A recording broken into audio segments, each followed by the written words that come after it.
June 3rd, 2018. For the people of Guatemala, it's a day like any other.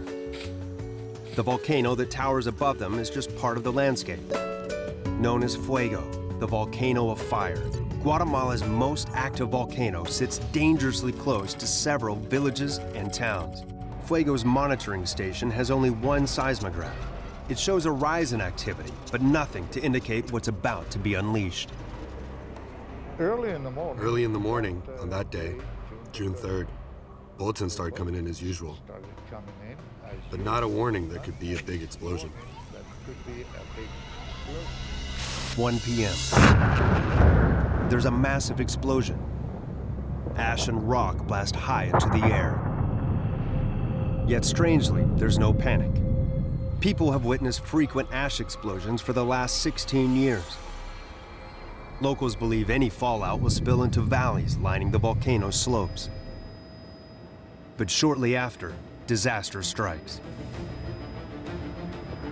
A deadly avalanche bursts over the hills. Residents flee for their lives. A boiling cloud of ash, known as pyroclastic flow, flows at up to 200 miles per hour and can be superheated to 1,800 degrees Fahrenheit. The searing ash burns your lungs. Death comes in an instant. Once the pyroclastic flow reaches the shallower or the flatter parts of the volcano, the ash cloud can then spread out across the countryside. They're impossible to escape from and impossible to outrun. The eruption of Fuego, its largest in 4 decades, is so big it can be seen from space. Ash reaches around 10 miles in the air.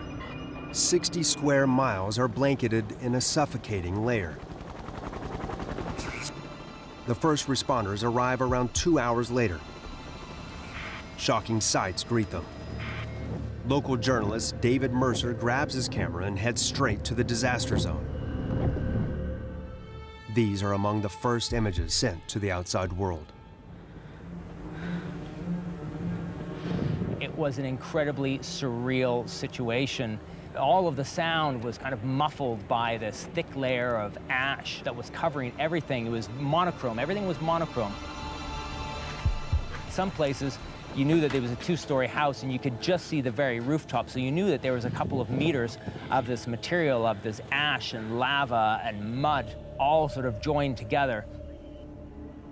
Like a modern version of Pompeii, the last moments of life are frozen in time.